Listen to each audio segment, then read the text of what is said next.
Hello, Zimbabwe, and thank you for joining us on Nehanda TV. Apologies for the late start. We were sorting out a few technical issues. Um, of course, you can see my guest today is the Member of Parliament for Norton, Temba Mliswa, never far from controversy, as always. And that's why we have him on the show to talk about some of those issues. Temba, thank you for joining us on the show. It's always a pleasure. I don't know whether it's controversy or I am outspoken. Zimbabweans never speak, so when you're outspoken, they call it controversy. But either way, it's great to be on the show, Lance, and happy 22 to you and to all the viewers. Okay, so let's start off with the obvious fact. We do not have a lot of independent members of parliament in Zimbabwe. Rare exceptions, Professor Jonathan Moyo, Margaret Dongo, and others.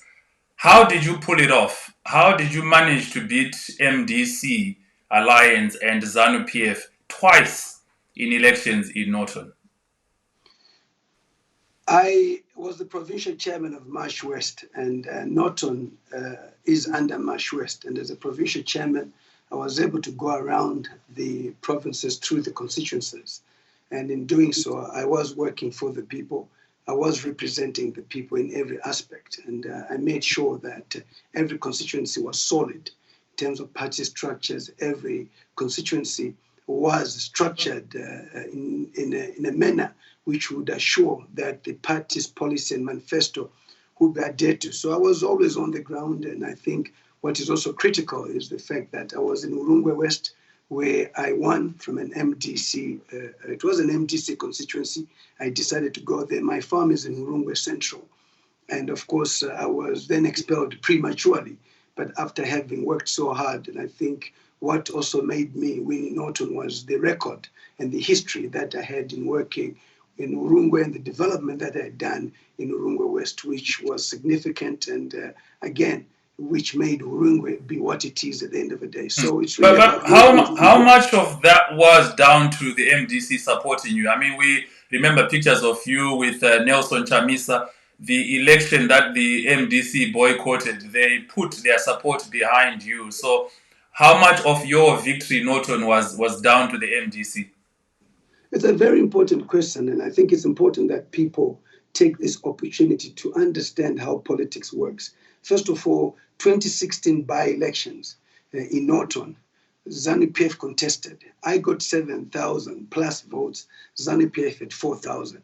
MDC did not contest. In the 2013 elections, MDC had 9,000 plus, Zanu PF at 10,000 plus. So if MDC claimed that they supported me in that election, why did I not get 9,000 plus? I got less than what they got in 2013, and this was 2016. So it's not true. Nelson Chamisa did not address anybody to say that they were supporting me. There was supposed to be a rally, and that rally was not held. So at what point did MDC say that they were supporting me and so forth? A rally was not held, and because it was not held, he did not say anything. But the fact that they showed up at the rally, it was obvious the MDC was supporting you, Temba. No, it was not only them, but the rally was never held. NPF was there through Comrade Didmas Mtasa. PDP was there. Tendai Biti made a statement publicly. This is the truth. Mm-hmm. So we want to be honest here. Tendai Biti's party made a statement publicly through Settlement Chikwinya, who was present too. So it was a number of parties who were there. It was not only MDC. So an opportunity had risen for the political parties to address people. What they were going to address, I don't know. So I cannot talk about MDC supporting me when they did not address people, and no party addressed people. But PDP, belonging to Tendai Biti, issued a statement in black and white saying that they were supporting me. So we must be very clear in terms of that. So come 2018, they put their candidate. Zanu PF had the candidate. As much as all the political parties wanted to work with me, I wanted to prove to them that no, Zimbabwe has people who are independent-minded thinkers. And in so doing, I'd worked hard to be able to achieve that. So here are the results, Lance, for 2018. Zanu PF, 4,000. From 10,500 to 4,000. MDC, just over 7,000. From 9,000 plus to 7,000. I got 17,000. If you add 7 that MDC got and 4 that Zanu PF got, that's 11,000. They're still short of 6,000. So what am I trying to say to you? That 7,000 that I won in the by-election, I still took it with me. Because politics is about figures. Let's not talk about politics without figures. So at what point did MDC help me? This, after presenting these figures, I'm sure people are well educated enough. It's not the MDC aspect. I have charisma myself as a politician too. I work hard to get the votes and so forth. So to me, the 2 votes combined in 2018 is 11,000. I got 17,000. ED for Zanu PF got 12,000. Chamisa got at least 19,000. Okay. So there was a difference of 8,000 between Chris Mchangwa, who was the chief campaign manager for his president, and the president. Okay. So 8,000 votes. So those are the statistics. All right, which you cannot argue with. All right, let's move away from that. Some are alleging that controversial businessman Kudakwashe Tagwire sponsored both your campaigns, and that's why you had an advantage over the others. But it's not a secret that Kudata Gwe has always supported Zanu PF. He supported all Zanu PF candidates, including Mchangwa. So how come Mchangwa lost? Mchangwa is Zanu PF. He was well funded by Kudata Gwire. So how did he lose? How did other MPs lose to MDC too? So that's a fallacy. You cannot talk about that, because if they had all been funded by him, they were supposed to win. It's not about funding at the end of the day. Withstanding the support that I get, I've made my name in politics at the end of the day. I was the provincial chairman of Zanu PF in Marsh West, who was vibrant, who worked hard, and I've got my own strategies of winning elections. My strategy is I am always on the ground. I know what is happening in Norton. I know what is happening before I'm in Norton, when I'm out of Norton. So the secret to politics is not money, Lance. You can send your child to the most expensive school, but if they don't have the capacity to comprehend and to understand what the teacher is saying, it does not mean that they will pass because you send them to the most expensive school. We might as well say all the children that will go to expensive schools should pass. It's not about that. So you are putting it on the record that you never received any money from Tagwire. I've never received money from Tagwire in terms of sponsorship. It is my own goodwill, my own capital as a politician on record of working hard and doing things. And Hurungwe West is a good example. I did not have to say much to people. I said, look at what I've done in Hurungwe West. If you vote for me, I'll also do the same. And the record was there. Okay. I'm interested in your relationship with President Emmerson Mnangagwa. A lot of reports indicate that you are related. Can you clarify this for us? You've got to understand that we are cousins, and in us being cousins, I respect him as the president of the Republic of Zimbabwe. Secondly, I'm also one who is able to also understand the relationship that we have as cousins at the end of the day, and that's a separate one. So people must now not mix the relationship that I have with him as a cousin and the relationship that he.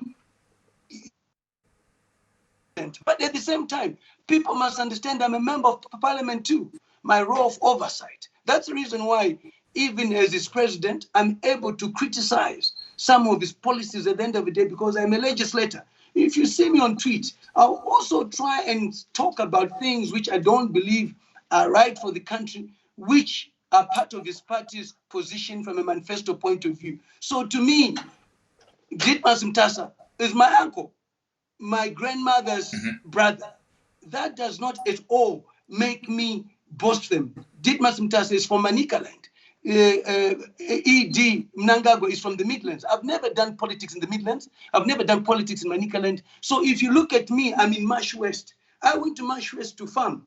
Okay, in farming in Marsh West, I was then invited into politics by the people of Hurungwe West. so that I could represent them, because most of the workers on my farm, I was hiring them from Murungwe West, and I was helping them in terms of the development from schools, Okay. health, and so forth. All right. Some who are more cynical accuse you of being a fake independent MP, saying you spend a lot of time talking about issues in Zanu PF. So you are essentially Zanu PF light, pretending to be opposition.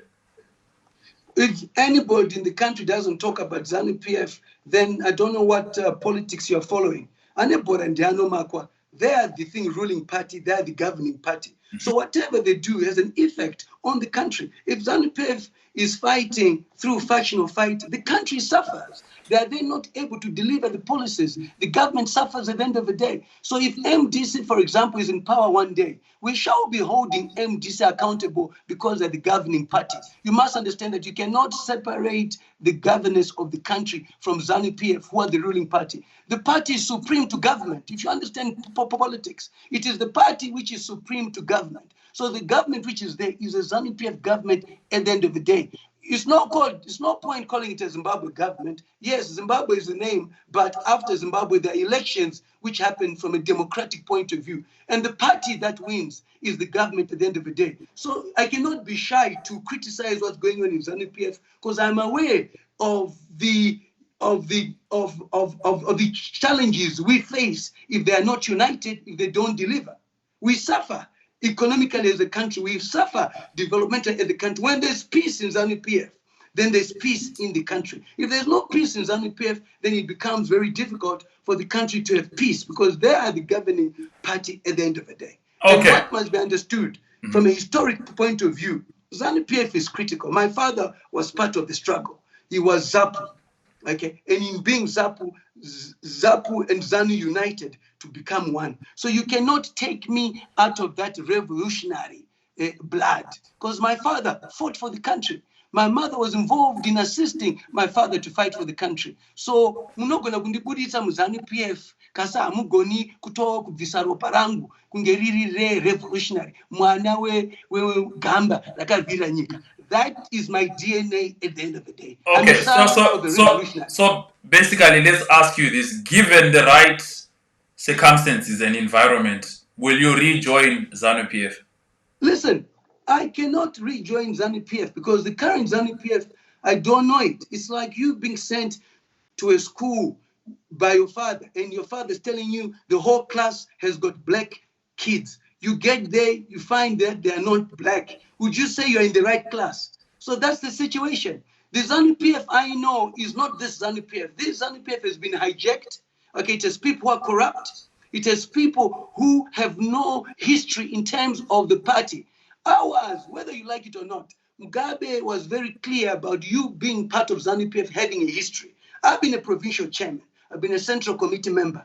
I've been a DCC chairman. I've been a secretary for lands. I've been involved in Zanu PF in the UK, working with people like Bright Matonga, Sten Kasukwere, the current Minister of State for West and Devolution, who's now the first provincial chairperson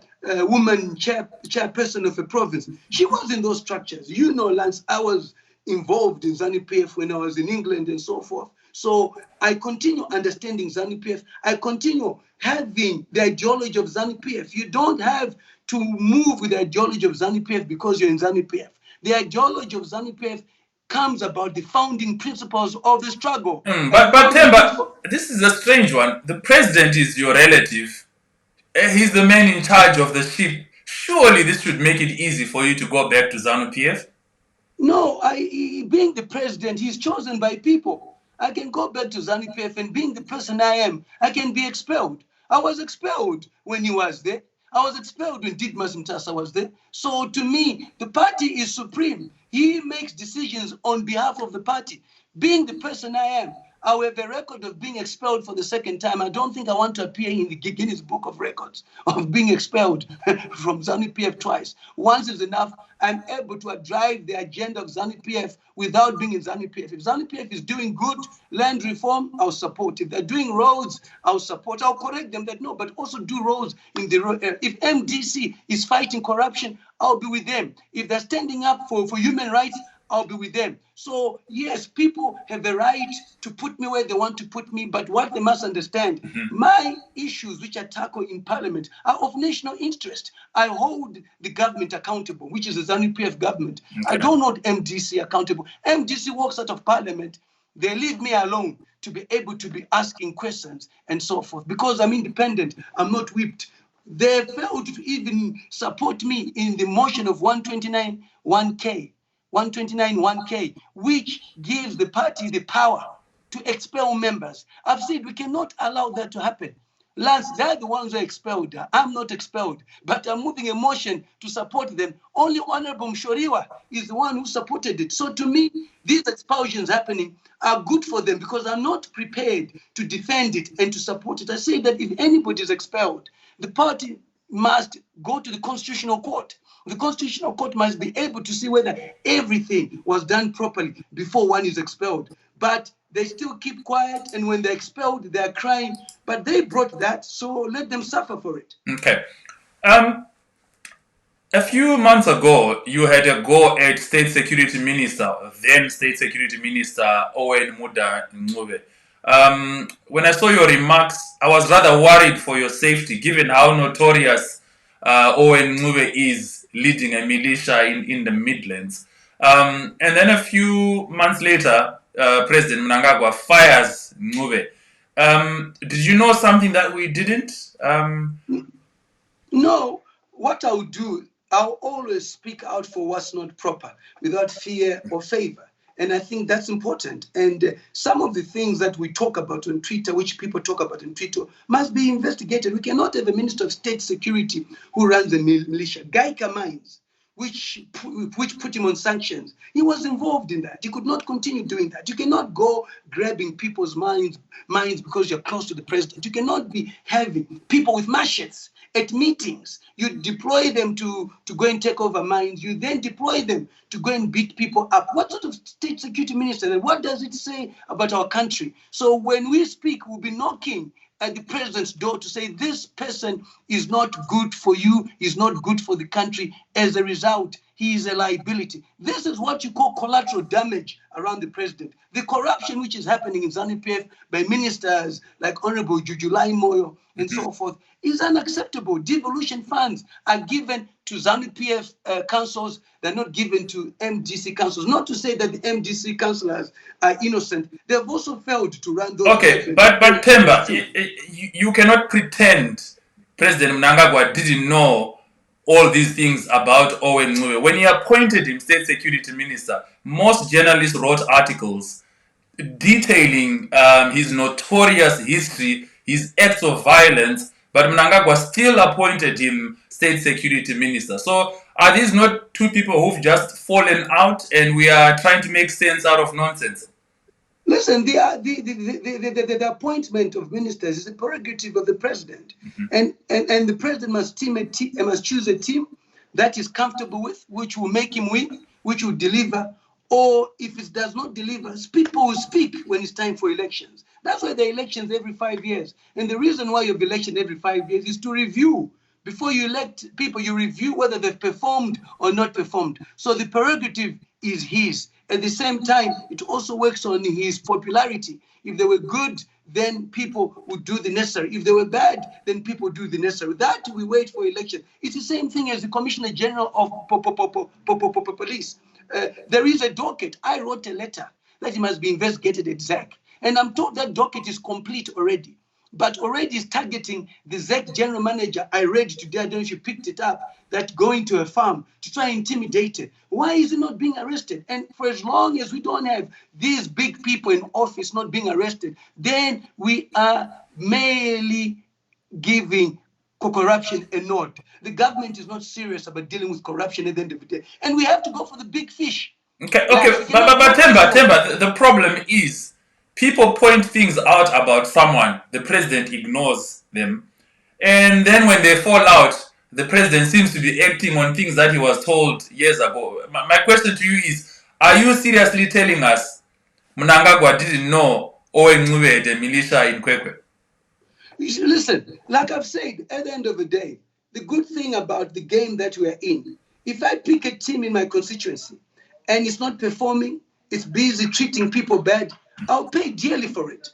I'll pay dearly for it. You see, and that must be understood. So this is something which you're an editor. You run a media company. If you've got reporters, if you've got reporters who are not doing their work properly, then your publication will not be popular at all. So you suffer at the end of the day. So there are repercussions to you choosing the wrong people too. That's what I'm saying. And the only way is through elections. After 5 years, people then judge where okay, the right so essentially you are confirming that Mnangagwa got rid of Ncube only when it was convenient for him to do so. Pesapa, he ignored what people were saying. Listen, on that one, I cannot answer for the president. I cannot speak for him. But to me, Owen Ncube is out, and more people must be out immediately too. And I don't know when they're coming. I look forward to more heads falling.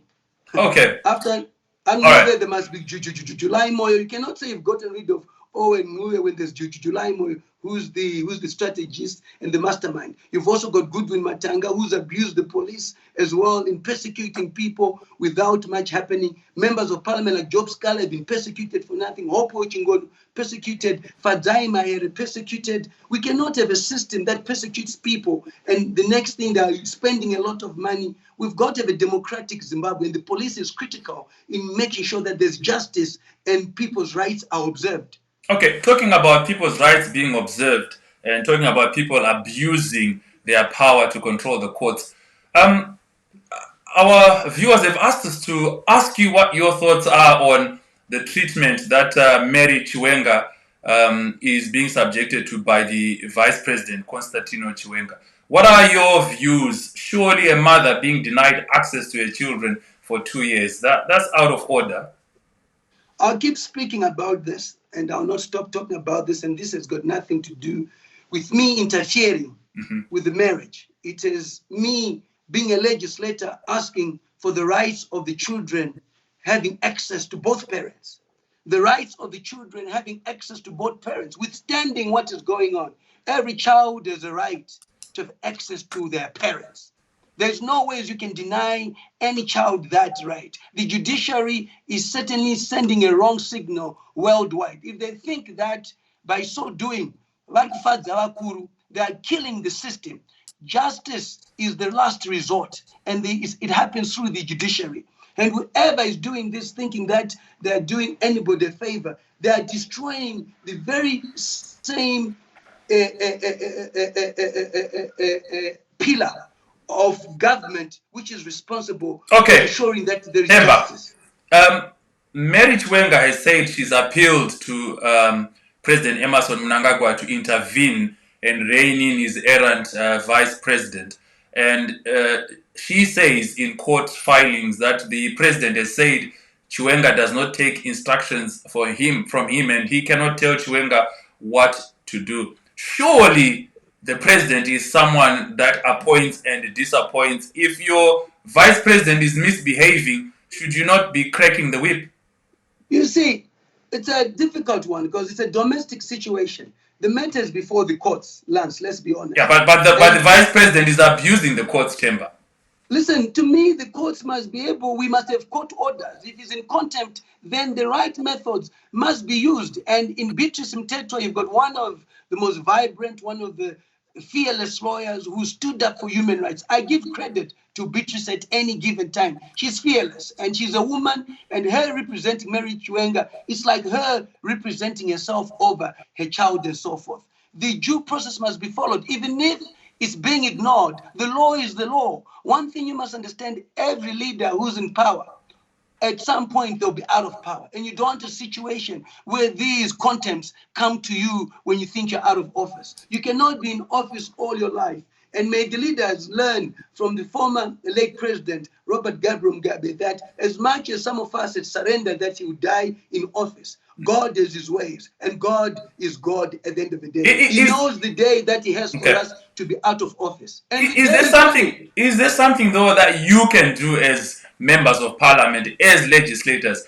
Pictures of and videos of Mary Chiwenga collapsing, at court, being denied access to her children, having the wall to her offices raised to the ground. Surely that is disturbing. What can you do as legislators? I have brought it up. I have brought the issue up. I've spoken to the women in the Women's Caucus, Honorable Buddha Masara of MDC, Honorable Kwaramba of Zanu PF, to say, you are the women. Why are you quiet about this? I'm challenging women there. Let's not worry about what went on with Mary, what she did. But Mary is a mother. Mary Chiwenga is the mother of her children. Why, as women, are you not standing up? Why are you not protesting? When women stand up and speak and protest, that's a big voice. They're the majority of the voters. 55.5% of the people registered to vote are women. And they have power. And in having power, they must be able to stand up for that woman, withstanding the personal differences that you must have for her, but respect the fact that. So I'm not happy with the women in Zimbabwe, the way they've gone about. So we don't want a situation like that. As a legislator, I've taken it upon myself to say, I have to fight and challenge the courts that what about the right to access to parents by children? Why is that not being done? Because it is a right. Even when parents are divorced, it's not about the custody at the end of the day. Even if another parent, male, had the custody of the children, it does not stop the other parent from seeing the children. The most important thing is the children seeing their mother and seeing their father. The custody is different. But the law is there. Why is our judiciary, which we must ask, not making sure that the law is put to use? Temba, on Twitter a few weeks ago, you protested at Vice President Constantino Chiwenga threatening chiefs. I think it was Chief Mourinho, or and you made your feelings quite known on that. Are we not seeing a pattern of the Vice President misbehaving and nothing happening to him? But I also tweeted about Mary too some time ago, because I woke up one day and God said to me, you are very outspoken in Parliament, but why are you not standing up? It is a message I got from God, it was spiritual. Why are you not standing up for her? And why are you quiet? And I'm not quiet. I'll continue. We are opening Parliament again, and this cannot continue. And we must get the judiciary to work in terms of the laws of the country. Because if the judiciary is not conforming to the laws of the country, then we're a lawless country. What is the point of having a constitution? What is the point of having laws? That's basically what we entire world. That's the reason why we're not getting the investments. No wonder no one wants to come to Zimbabwe, as educated as we are. Why are we not conforming to the laws of Zimbabwe? Okay, Every parent has a right. Every parent has a right to see their children as much as their children have a right to see their parents. It's law. Okay. Why is it not being exercised? All right, let's assume Vice President Constantino Chiwenga is watching this interview. What's your message to the VP? Listen, to me, it's human. It's a very simple one. What the courts are saying must be implemented at the end of the day. But at the same time, as a leader, it is also important that he's seen to be exercising the laws of the country in making sure that the mother too has access to the children. While there's no debate on that, and I'm not scared to say that because that's the law. I want to see children growing up having access to both parents. It's very important, because if we don't do that, then there are repercussions when they grow up at the end of the day. So for me, I can say it without fear or favor that may all gentlemen, may all women out there make sure that if you're a woman and you're not giving access to your kids to see the father, it's wrong. If you're a man, you're not giving access to the mother to see the child, you are wrong. What more can I say? Temba, you are related to the president. Surely you would know how he feels about this particular issue. And do you not think surely he could do something about it? I can't believe the president can't do anything about the Mary Chiwenga situation. My relation to the president has got nothing to do with how he governs the country. It must be known at the end of the day. You know, I must be very clear. I respect him as the president of the republic. At the same time, he respects me as the legislator. I'm outspoken. There are people who even say to me in Zanu PF, but you're attacking the president. I said, I never attack the president. I say what I think is correct. And if you could pick it up, and if the president could pick up some of the things that I say, then it would make sense. I never attack him. But at the same time, the personal relationship that we have, at times, I don't have to really see him. I've not seen him for a long time. Why should I see him? Because I'm doing my job, he's doing his job. If we meet at a funeral, it's a different thing altogether. I don't believe in slushing. I don't believe in going to the president every day. To do what? I mean, what do I go into when I've got a constituency, when I've got 19 kids to also look after and so forth? I've got a farm to run, I've got a village and so forth. In my own right, I've got certain responsibilities which don't give me time I need to move on with my life. Okay. And I respect his space. All right. Now, I want to get your thoughts on your highly publicized falling out with Australia-based Susan Mutami. You had a high-profile affair, if we can call it, and it exploded on social media. Now, the question I've been asked to ask you is, could you have dealt with the Susan Mutami situation better? You know, Lance, you're such a marvel of a journalist. I like the way you say that. Highly publicized affair. Okay, you want me to talk about the affair? Listen, one thing that must be understood is that I respect Susan Mutami, and in respecting her, she decided to go public about it. I didn't go. Public about it. It's well known. In going public, a lot is exposed. I've remained quiet. I've never said the kids are not mine, but I've said that subject to DNA. So I realize that if the kids are mine, I cannot discuss my issues on social media. She wants to do that. She has a right to do that at the end of the day. I respect my children and I respect her. As such, I will not at all be involved in that. Yes, relationships go sour and so forth. But is social media the right platform to do it? Unless she had another agenda, which I believe she did. She was very close to Owen Muda, who even named the kids that as well to show how loyal she was. I tweeted and said, she is a project of the CIO.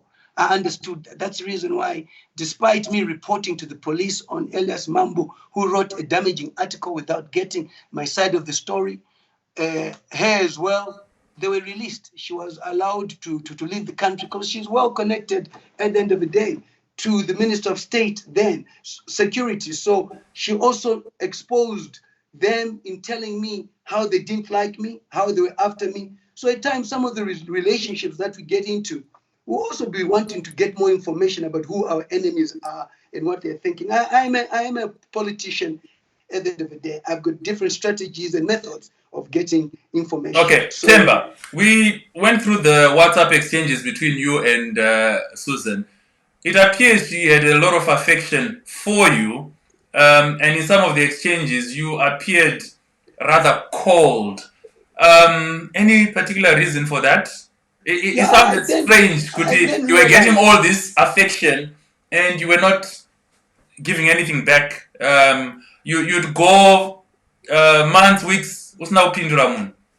It takes two to tango. You know, there are other women that I've had an affection for, but they don't have an affection for me, and I've not gone on social media to say anything and all that about them. But what is important is to also realize that I also discovered that she was being used by the system at the end of the day. I have a lot of evidence. One day it will come out, but it's not the time and so forth. I had my reasons why I got involved with her, and I keep them to myself at an opportune time. That's the reason why I got to actually lease my thing flat. I'm not stupid. I put her in there, but my flat too has got certain devices that it has. I have enemies. I saw who my enemies were, what they were talking about and so forth. I'm a politician, so I cannot be naive. So if you've got somebody who's close to the Minister of State Security, who's prepared to give you a lot of information, so you put them in your place and let them say everything that they can say. And if you're smart enough, you're able to capture that.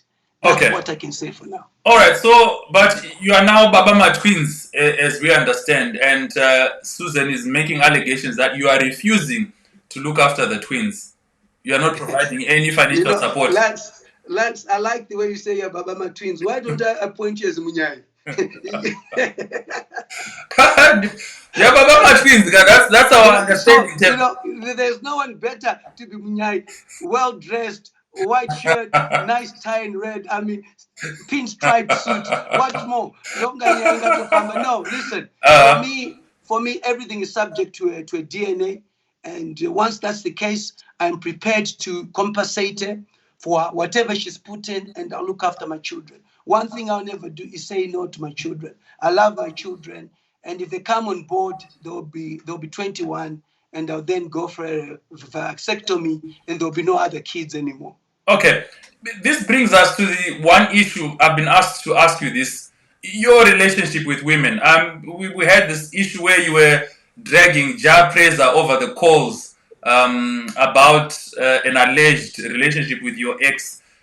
So people are saying you seem to have a difficult relationship with women, or that you do not respect women. How do you answer to that? Open quote. Mm-hmm. For what I am and hope to be, I owe to my mother. Close quote, Abraham Lincoln. For what I am and hope to be, I owe to my mother. That's Abraham Lincoln. There's no ways that I can be disrespectful to any woman. I've got 13 girls and 6 boys, and they are beautiful, and I want them to be a model for. I always say to my kids, do as I say, not as I do. I respect their mothers. In all these relationships, Lance, where have you ever picked up any of the mothers saying anything? Jar Praiser is a young man that I like, and I got a lot of information about him through social media, pictures and so forth, people complaining that, listen, can you stop, wandering with people's wives and so forth? And that's just was that. I was giving him a clear message. I didn't want to post the pictures. I didn't want to do that because when you do that, there are repercussions as well. But Iyambiro and Emupa, and in terms of my ex-wife, that relationship was long gone, and I've never been involved with her for a very long time.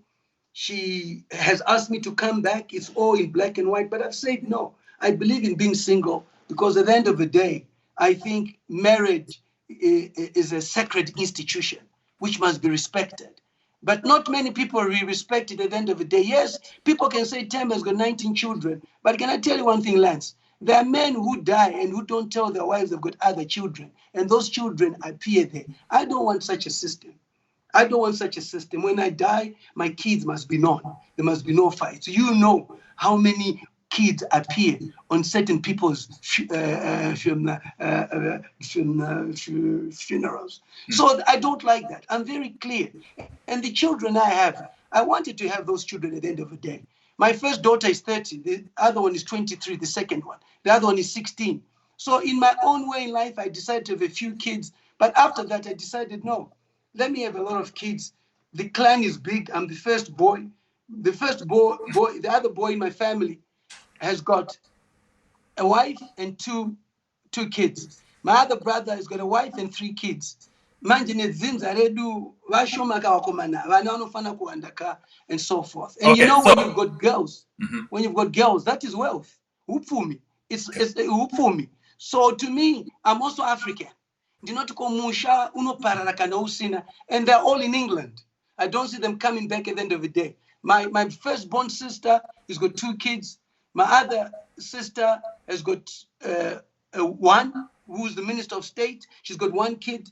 And my other sister, we were praying for her to have more kids. She hasn't got any at the present moment. okay. So the family is small. It must be big. But people can consent to having sex. Why can they consent to having kids? Okay, Temba, am I getting this right? You have a problem with marriage. You don't believe in marriage.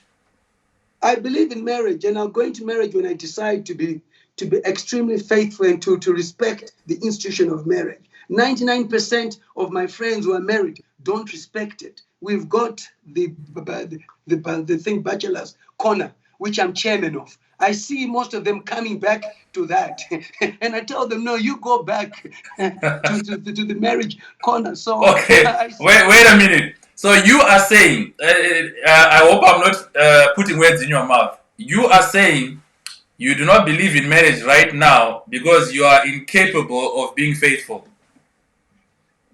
Listen, I'm not ready, and when I'm ready, I want to be the best husband. I want to make sure that my wife cooks for me. I eat with the kids. I'm on time. Not thinking about in the parliament. It's 12 midnight. Parliament party and people.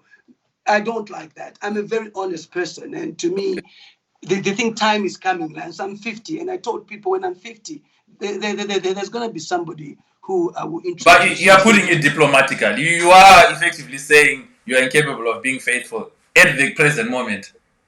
Listen, Lance, if I can be with you, honest with you, and it's a very honest question that you're asking. When I decided to be single, I realized that I would not be faithful to one woman. That is the truth of the matter.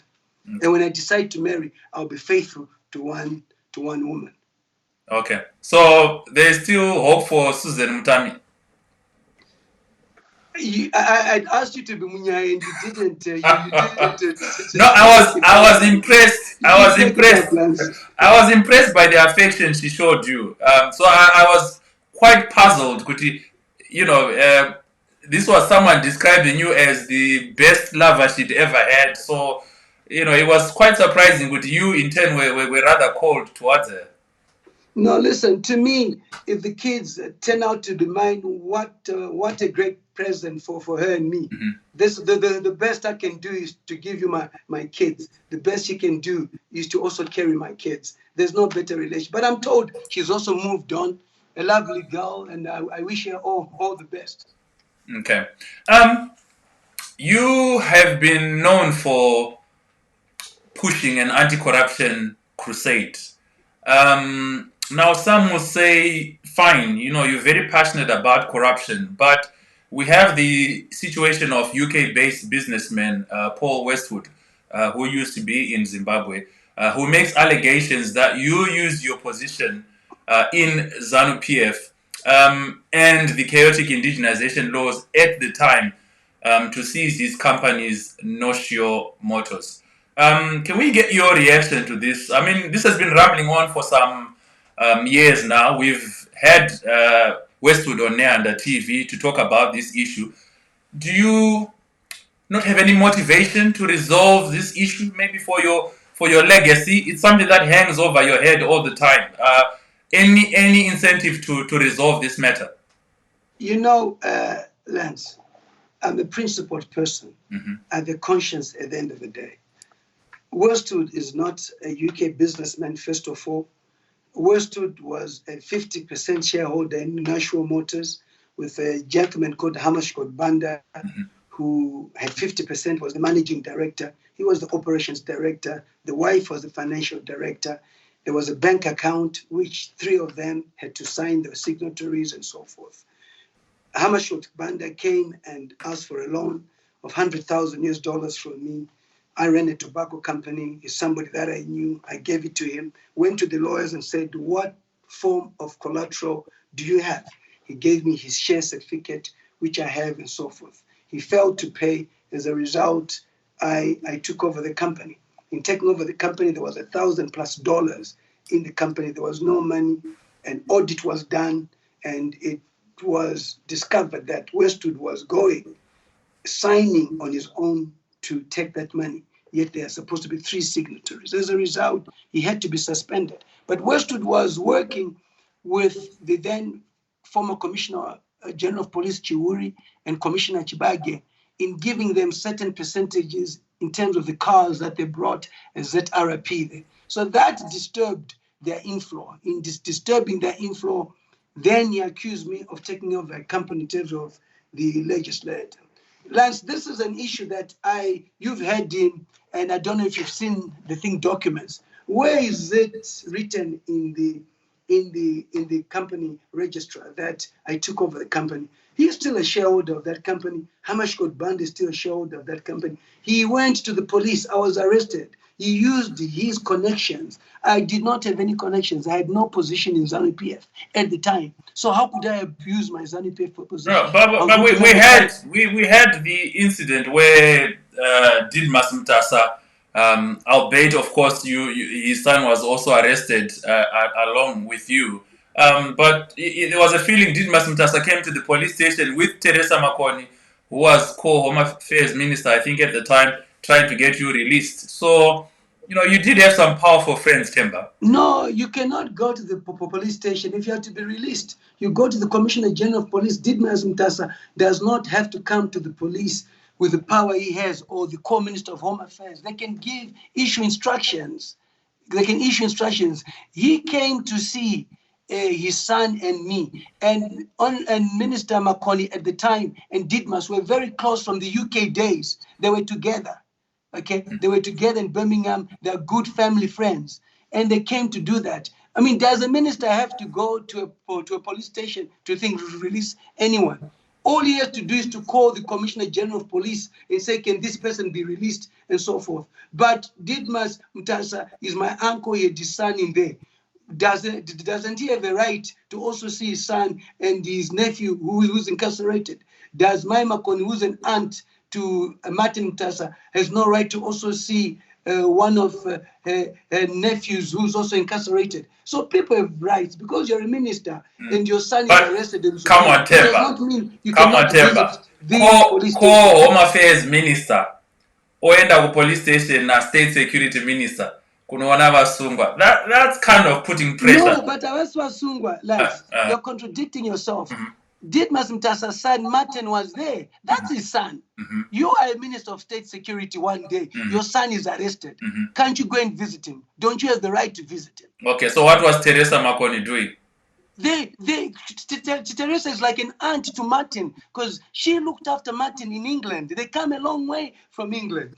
They come a long way. That's what I'm saying. Okay. In terms of procedure. Let's address why you were arrested then, because I was arrested for taking over the company. Then we went to court. This is the most interesting part. I don't know why you guys have not respected the court's decision. I was acquitted in court.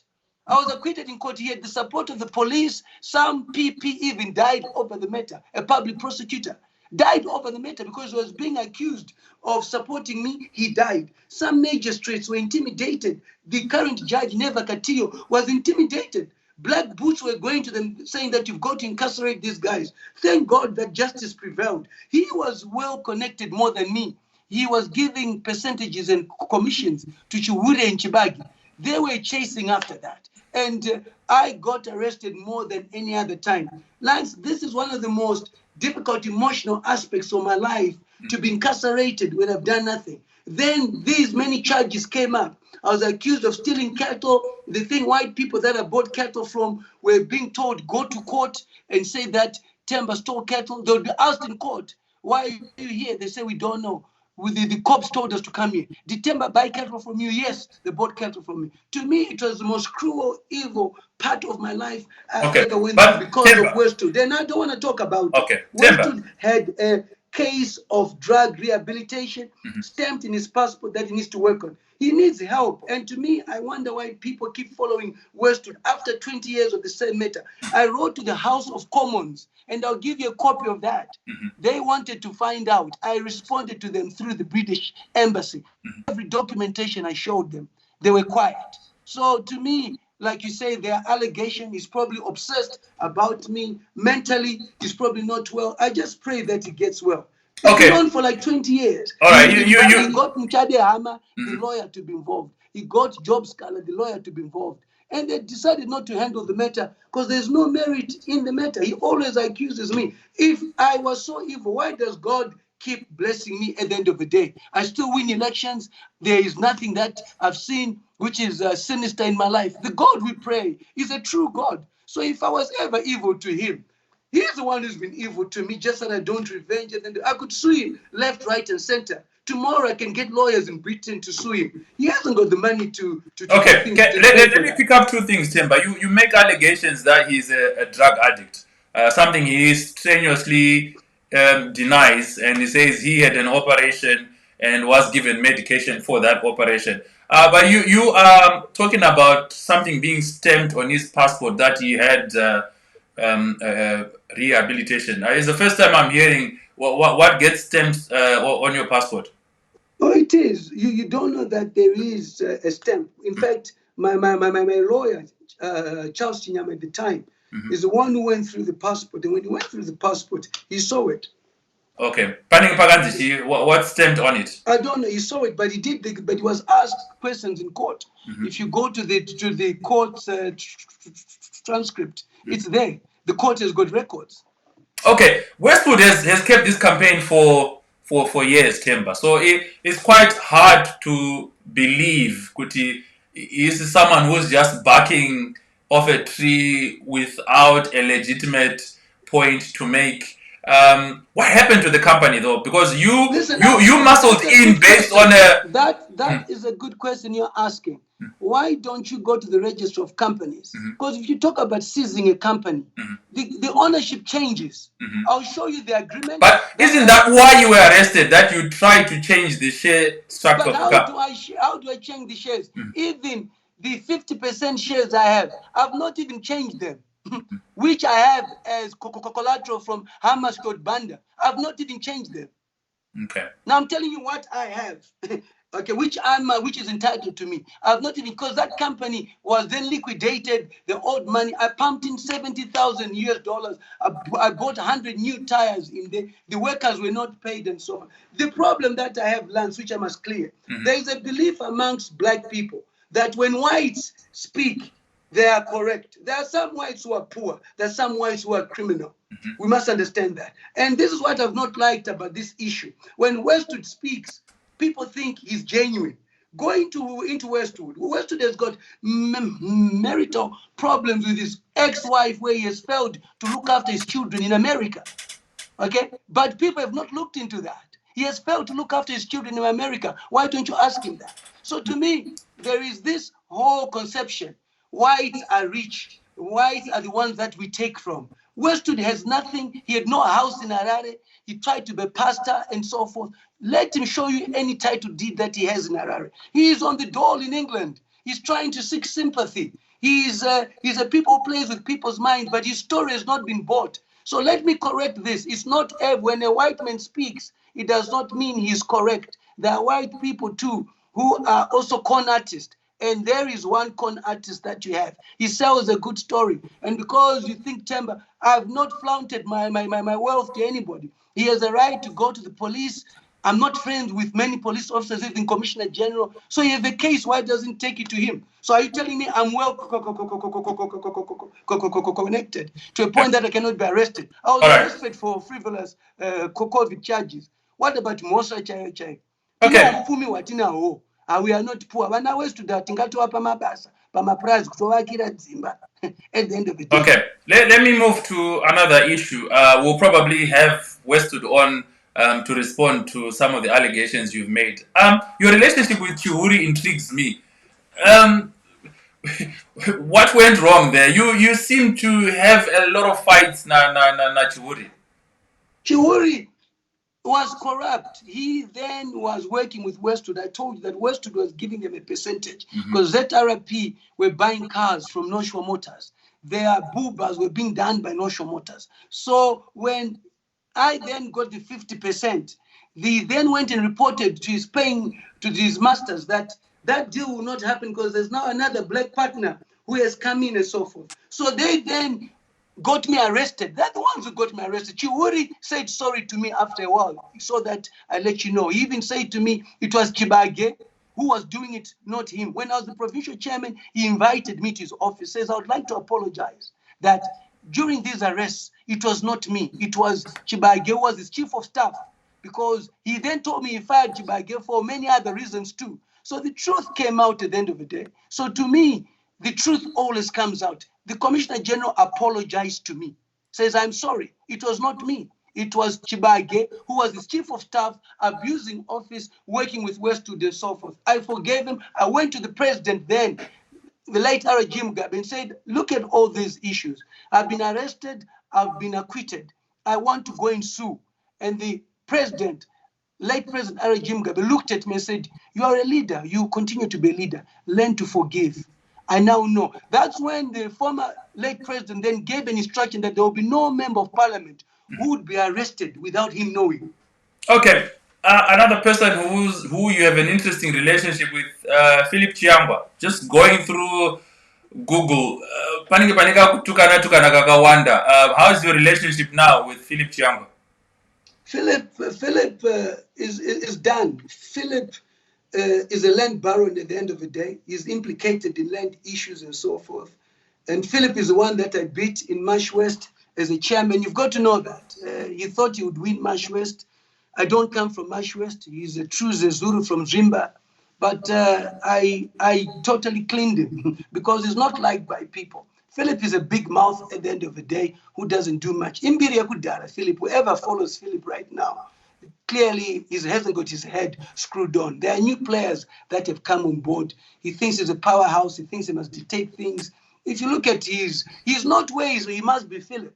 Philip vacillates. Philip is not principled at the end of the day. Even his conversation with his son the other day, if you heard it over the phone, it's sad for a father to speak to a son like that. It's sad. So to me, he has a lot of issues. He needs to go into a psychiatric unit and be helped, because when a son calls you as a father, speak to your son properly and don't bring in issues of the mother. It was a very sad conversation. I don't know if you had it. So for me to really talk about a man who cannot respect his child and even the mother of the child like that, I have differences with Susan, but I respect that she could be the mother of my child. She's a woman at the end of the day. What if I insult her and I do exchanges with her? Those children will grow up. They'll be reading that. What will they make of me? So Philip is not worth anything at all. Philip, ipendi yakatopera hayo kudhara. Pane new players aripo ku AAG vakapinda vakaextorta vakawana mari kuvarungu vakaita mabusiness. Ane mabuildings aanotadza kupedza Philip mangana aripo. And I'm surprised Zanu PF appointed me to be chairman of the fundraising committee. Anotadza kupedza dzimba dzake. Saka anowana kuti mari achitadza kuwana mari yekupedza thing project. Philip is sick right now. Let him take care of his health, and whatever is done has been sour. Okay, has been sour. Ziffa, he failed to run Ziffa. AAG has failed to run Ziffa. He does not even speak in parliament. When you ever seen Philip speak in parliament? Who does he represent? But for social media, Fidza, Gushungu, and I ku ground. Munoshanda nevan ku ground, vakakuvoterai. Social media, kusku campaign. He is just somebody who likes to be given a profile. And to me, speaking like this about Philip is a waste of time. He's not in my class. The level of education I have, he hasn't got. It was his time. Yakapera kudarangwa ya Philip. Anotera Philip, anopenga. Chero mskana anonyengwa na Philip yezozu. Kutane mari anenga tsagira yake namu. Okay, let's move on. We have time running out, but I'll try and squeeze in a few more questions. Ahead of 2023, I'm interested in your thoughts on Nelson Chamisa's chances in the 2023 election. What's your take, your analysis? Listen, my analysis is very clear. The age of 13 to 17 in 2018 is a critical game changer in the election. 13 to 17, 2018, which means at 13, 2018, in 2023, they'll be 18, which means they're eligible to vote. That's a big number. You talk about over 1 million to 2 million young people coming through. And the last election, the president won by over 300,000. So you're talking about 2 million young people. Maybe if 1 million register to vote, that's a problem for the ruling party at the end of the day, because they've faced unemployment, they've suffered. They will not talk about they will not be coiled to talk about nyaya Chimurenga and so forth. Chimurenga chisina zokubata moka zbetere. They believe Chimurenga was for economic emancipation, and economic emancipation relates to them having jobs. So to me, the advantage that Nelson has, whether you like him or not, is age. A certain generation, which I call a generational consensus, will go with it. But at the same time, some of the decisions that he makes, like telling members of parliament to walk out when the president comes in, is not leadership. You must respect the current president, because one day you'll be president. Because I once say to him, you always encourage your members of parliament to think walk out. When you are president one day, would you like people to walk out on you? That's not democracy at the end of it. That's a waste of taxpayers' money. And of course, you've also got Zanu PF itself. The problem that MDC has, they're indecisive. Even in the name, they prolong simple things like coming up with a name. He has a brand. He got 2-point-something million. He got 500,000 votes more than his own MPs. They had 1.6 altogether. He got 2.1. So it means he has a following amongst people who are not even within the MDC. Why doesn't he write on that? Why doesn't he have programs on that? But there's too much confusion. They're not having elections and so forth. Whereas Zanu PF has these provincial elections, which is critical. You cannot go to a final without playing a friendly match, lads, because you don't know how strong you are. The reason why you have a friendly match is to change the players around to see where they are strong. Your thoughts on the Douglas Monzora situation? What do you make of the MDCT under Monzora? Listen, to be honest with you, Doug, as far as I'm concerned, Monzora, and I call him Sekuru Simboti, is smart. He's smart in that he sees on an opportunity, whether there's a following or not. I don't think the coming elections he'll get anything, to be honest with you, but he positions himself, and I think he's done what he wanted to do. If he wanted to show them that he can outwit them, he showed that. Has he got a following? No. So what would I say to you? If I were God, I would then put Nelson's head on Doug Monzora and Doug Monzora's head on Nelson from a political maturity point of view. I hope you understand that. Because he's much more mature, but Anna following. So katika samsoro wake pana Nelson, Anna following. Whereas Nelson, his decisions at times are not right. So tinomi samsoro wake pana Dagi kusinawan. Okay. Your thoughts? So okay. And then Zanu PF again. President Emerson Mnangagwa, what do you make of his chances 2023? Your cousin. There are these provincial elections which are there. He's somebody that publicly I've supported in the Second Republic, you know that, and I don't hide it from people. He's somebody that I voted for in 2018, and his term, again, we've got to see it through peacefully as Zimbabweans, and he has to deliver at the end of the day. But the corruption, the people around him that is taken on, you can suffer from collateral damage at the end of the day. He has to make harsh decisions. What he did to Muda, he has to do to 10, 15 other people. And he has to have ministers who can deliver. He works hard. But if you have a vision and you don't have people who work hard, you end up working hard yourself. And at the end of the day, it's not good at the end of the day. So to me, what I predict of the 2023 election is that there is likely to be a third force that will create a GNU. Okay. Because people are not happy with political parties at the end of the day. People are not happy with MDC. People are not happy with Zanu PF. And because of that, we need to start again at the end of the day. And when I talk about the GNU, I'm not involved. I remain independent. I'll be a member of parliament, independent. I don't intend to be in any party structure.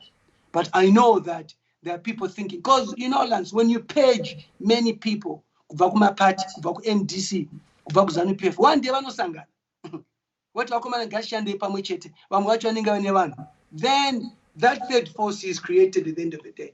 Paging people for unnecessary reasons is not the way to go about politics. Okay. Do you see people like Professor Jonathan Moyo-Sevia Kasukwere, Patrick Joao ever finding a home back in Zanu PF? They must find a home back. Listen, the way listen, people, you've been seeing what people have been saying about meeting Kasukwere. I have the right to meet anybody. Kasukwere was G40 with Professor Moyo, with Chris Mutangwa, with all these guys, and they fought us as Gama Talks. I don't know why they forget that. But in that discussion, Chris Mutangwa wanted to be the vice president to take over from Maim Juru. Unfortunately, he did not. He was G40, because there was G40 and there was Gama Talks us. So all these current Zanu PF leaders were G40 supporting the center of power, Mugabe. So when they say to me, I'm G40, yet I was kicked out by G40 by them. And Mutangwa forgets that he was working with Kasukwere. They were eating together with Kasukwere in firing us. So at what point did I come G40? Because you've had your own Rengo, same as the Zulu, kuti uyu ndiye apinda, iwa hauna kupinda, makuda kutipinda. I'll tell the truth next week on what really happened at the end of the day, because the record must be set straight.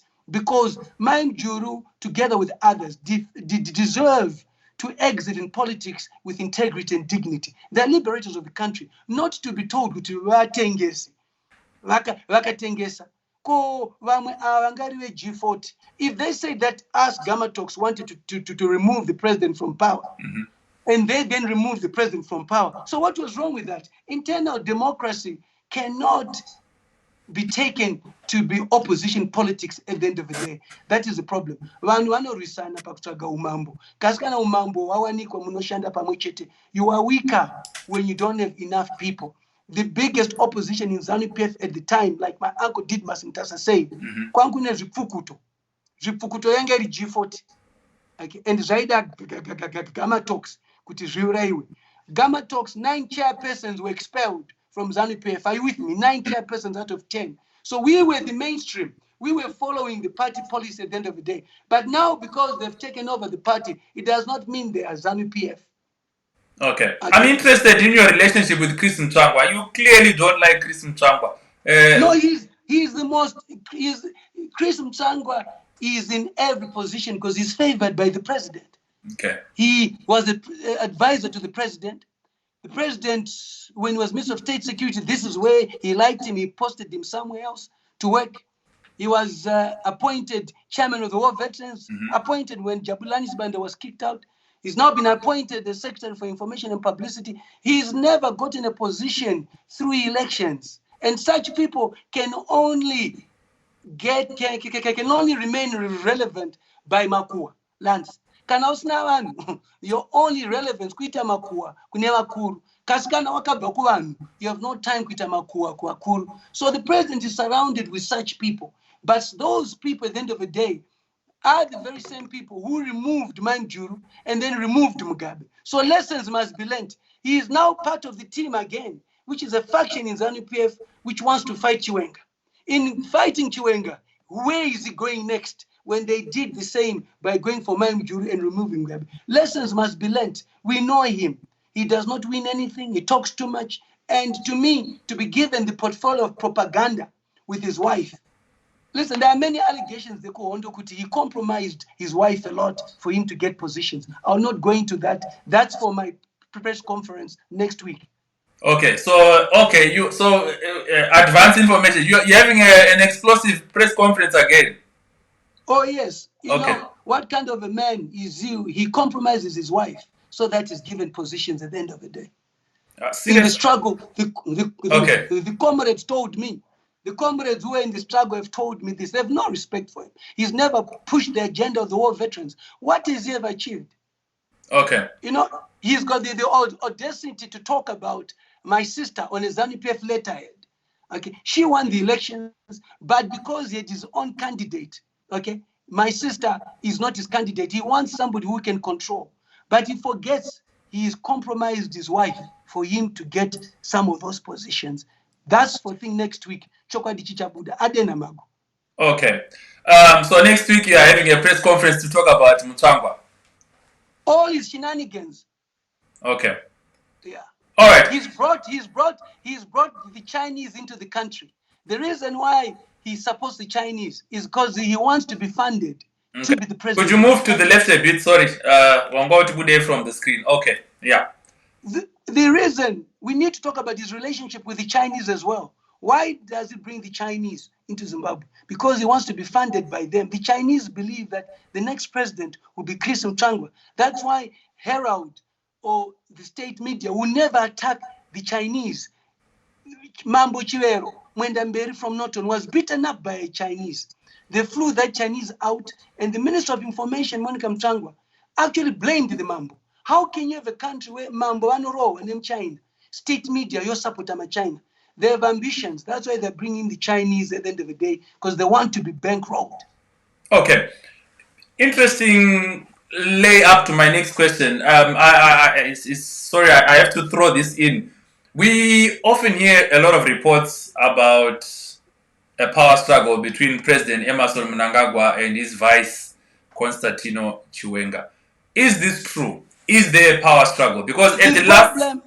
There is no power struggle. The problem is Chris Mtswangwa. Chris Mtswangwa was the first person to attack Manjuru, to say, "Havana kuenda kuhondo, havana kushuta helicopter." Remember? He went for Mam Juru during that time. And remember that in going for Mam Juru during that time, he wanted a out so that he could get in. He worked Nana Kasukuere's G40, but he could not make it. In not making it, he then worked to get Jablanis Banda out. He was appointed chairperson of the war veterans. Chiwenga was then appointed by the president. Surprisingly for Chris was not happy. Chris then went to the late army commander, General Chimono, saying, listen, how can we get VP out? How can we get VP out? He went there because Chimono is from Manicaland, and Chris Mtwanga's wife is from Manicaland. And he's been wanting his wife to be the leader of Manicaland so that she can be superior to Opa Mchinguri, who's the national chairperson. In so doing, he's back again in this portfolio trying to say Chiwenga is not good so that he can come in at the end of the day. For the president to be president, Chiwenga stood by the president, whether you like it or not. The people of Zimbabwe stood by the president through the Second Republic. May that not be forgotten at the end of the day. And when the Second Republic was on, everybody knew that ED was going to be the president. What the Second Republic has failed to do, they have betrayed the trust the people had in them. We were supposed to have an inclusive approach to doing things. Even the late Changirai supported it. Even Chamisa supported everybody mashed. But Mtangwa expected to be appointed vice president after Mujuru, Abba, and so forth. He's now pushing that agenda again. There's a faction now of the blue-eyed boys in Zanu PF. Mtangwa is in it.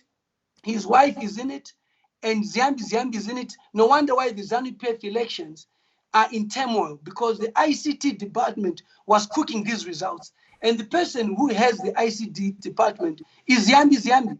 So there are these people who call themselves blue-eyed boys of the president. And Mtangwa wants to be there. His wife superior in Manicaland. So that Panotamba Mtambo, the wife is the vice president. Iyaninga president, iyaninga mkaza vice president. Pano Buddha mkaza chipindao. Ndio storo iri kurongwa. And I know it, and he is the trouble causer. That's the problem with Chris.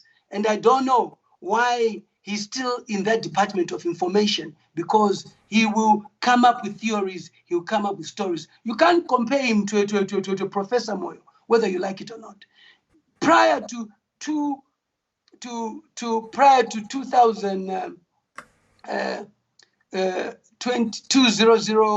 when there were 2004, the Zanu PF Congress at HICC, are you with me? Where we expected Mnangagwa to be elected. Joyce Mujuru then came in on a gender ticket.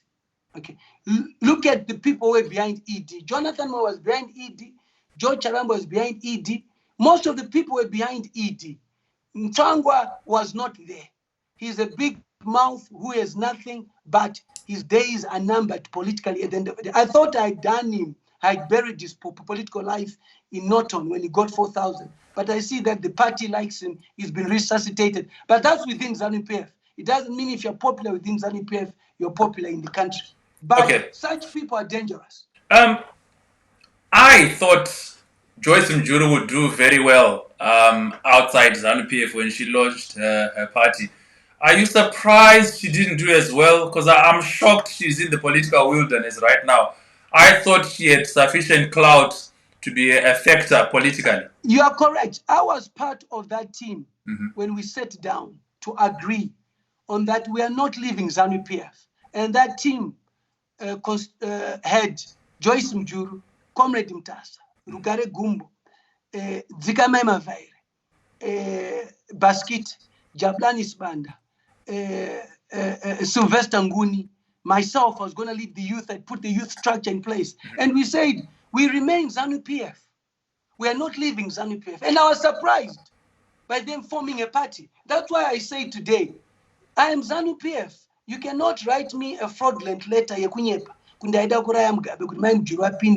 think it's not visa Zanu PF. That's why I also comment about Zanu PF, because my father fought for this country, in fighting for this country, and Dingango Viswa. Zakafane kuti kudagadza ushe lands in our tradition. Unogona kunzwa right a lands adapinda ushe na Temba.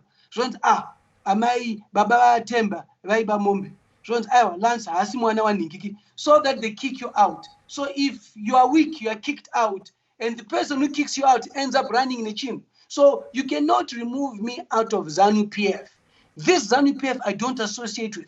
The real Zanu PF I belong to, and I know it, and people know that. That's the reason why I'm popular amongst the electorate in Zanu PF. Because if I was really not popular in Zanu PF, how come my sister won in Marsh West under Zanu PF? Yet people said Ndandri Mtenges. How can the electorate in Zanu PF support Murine Mtenges? That must say something at the end of the day. Kuti iswe kwa Mliswa, tinoshanda, atitengese, but people has spoken kuti ramakaita kuna Temba, kunyepa. I work with the electorate, I don't work with the leadership. Okay. But still, Manjuru, do you think the suspicious death of General Solomon Mjuru kind of wiped away her power base? Listen, there was 1 center of power in Zanu PF, and that was Mugabe. Understand that. And there's 1 center of power in Zanu PF today, that's ED. The problem our leaders have, if you support 1 center of power, okay, and when that center of power is no more, and you're the center of power, you start fighting those who are supporting the center of power, which is not proper. Which is not proper, Lance. You must understand that the day our leaders are mature enough to understand that there must be reconciliation, there's internal democracy. When it finishes, okay, if you say Gama talks, Yangari Mzanu PF, G40, Yangari Mzanu PF, Lacoste, Yangari Mzanu PF, Rapera, Vanubatan Sevanu Mwechete. But Lacoste ne G40, Vanga Vasina capacity, here Gama talks. Isusu had no intentions of removing the president at all. It was a cooked up story. That's why, Lance, I've been talking to Kasukwere and others to understand what came about this. Kasukwere has furnished me with enough information which I'll be releasing. At the end of the day, it was a ploy. It was not true. Okay. That mind wanted to take over from Mugabe. But its people wanted to get into power. But they continue paging people. The security was paged, CIO. Police was paged. Army was paged. You end up creating enemies unnecessarily. All these provincial elections that happened in Zanu PF, where does G40 come in? In Midlands, where there've been division, where does G40 come in? So to me, they're obsessed about G40 and they have nothing tangible to talk about it. You cannot stop me from talking to people, and I'm researching on what really happened for Manjuru to be unpopular. Kaskwire admits it was a ploy. It was not true. We lied to the people. So to me, I want to correct, and I want Wakura Wakarwa Wondo, Vaende, Vange Wane Stara Kanaka, Nekuti Wawagoni Kuzvirira. So I'm glad that the truth has come out. And Kaskwere, who was a key player, now can acknowledge that it was wrong. Manjuru and you guys did nothing wrong. Takango yanenya kunyepa. Tikatengesera mdara. Tikapa kuna Amai, the first lady, Mai Grace Mugabe. Wakafamba nayo. And nzozo kaitika utizani PF parallel. Izozo, that cannot make a party strong because a party is built on lies. That's why I say these ones in Zanu PF, I don't know them. The true Zanu PF is the one which has elected people, where there's democracy, where you don't page. Our leaders must learn to reconcile. We cannot hate each other. Even MDC is Zimbabwean. Any party opposition is Zimbabwean. You cannot make them not be Zimbabwean. Okay. All right. Let me throw in one more question. Sorry. Could you move to the left slightly, just for framing purposes? Okay. Brilliant. Okay. By your own admission, Temba, you have 19 kids. Tikabatanza my twins, in brackets, Vanita 21. The obvious question is that not expensive? You know, looking after 21 children, what's your source of income? How do you look after those kids? Listen, my source of income is that I was a tobacco player. I was probably the biggest indigenous tobacco player in the year 2006 to 2007, where I generated, at least we got about 4 to 5 million kgs of tobacco, which was about 10% of the national tobacco in the country, being a bag player.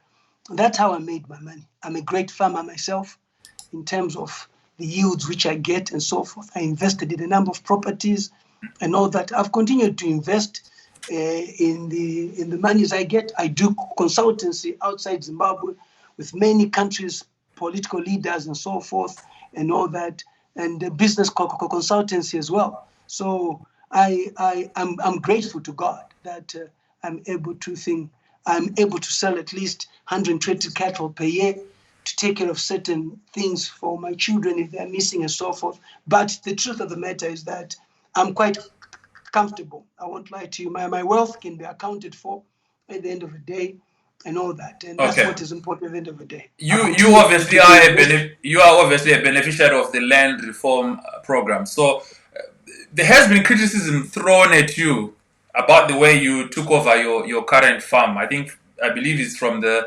Parsons family. Sorry, what mu frame. Apologies. Okay. The way you took over the farm. I don't know. I think I read somewhere where you were apologizing for some of the violence that took place. Can you briefly talk about that? The way you took over the farm? No, the way I took over the farm, the persons we agreed. Mm-hmm. There was no violence. The violence that was there really was the violence between my workers, myself, the police, and the army. We then were involved in a fight because that farm, many people wanted that farm. The late Runawashe wanted that farm. The former Minister of Local Government, Chombo, wanted that farm. So they had these security people protecting it at the end of the day. The land reform was violent itself. I never beat anybody up. We were arrested because we were involved in a fight in Nema Police and Nema Soja. Chete, not Nemarungu. But I never at all was violent. The people on that farm, the Ostuzans, I'm very close to. I still talk to them up to today and so forth. So the land reform itself, for it to be violent, there was no need for it to be violent. There's no need for violence at the end of the day, and I apologize for that.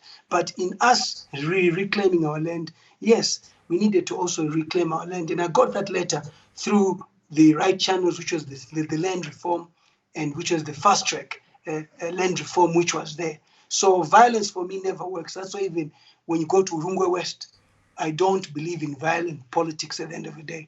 I believe in persuasive politics, in developmental politics.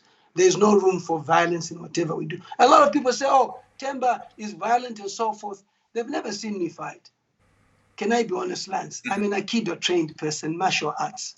And my training can disable somebody in 10 seconds.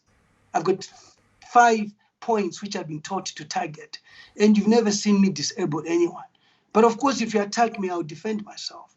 But because I was involved in rugby, I do boxing, I do martial arts, everybody says Temba is violent. Who's ever seen me being violent?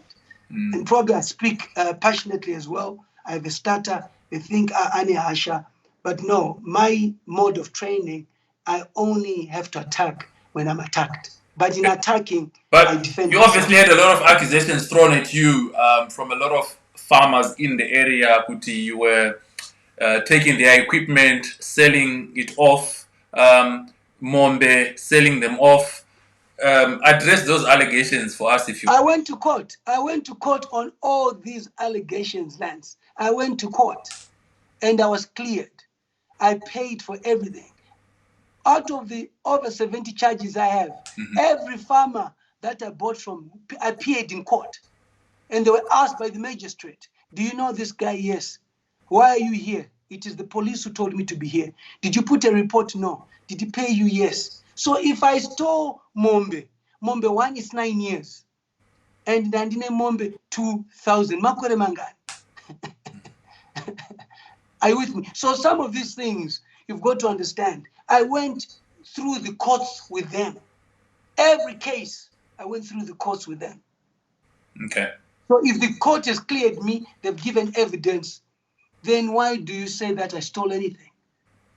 Okay. No, these are allegations that we are putting I had some money in England. I had to borrow some money from my mother. I paid them their money and so forth. So if you really want to go through the court records, they are there. Okay. Someone else wants us to ask about UK. And you ran a company, Education UK or something like that. And they are saying you are not allowed to come to the UK now. No. Well, what's your status? No. Let me tell you, Zimbabweans must be grateful. I helped a lot of Zimbabweans. And I'm sad. That person must tell me who it is. Yes, I had a company called Educare. People would go to England. I supported them. So who is it wandakavhara? Ngataure kuti ndakamvhara papi aragidze evidence. At the end of it, I spent money, I lost money. I was never deported from England. My passport is very clear. It was a voluntary departure. I decided not to answer the questions that, because I had been told I was doing I was getting into politics when I was a student. So when I got to the immigration, I was asked questions relating to politics, and I said I don't want to answer.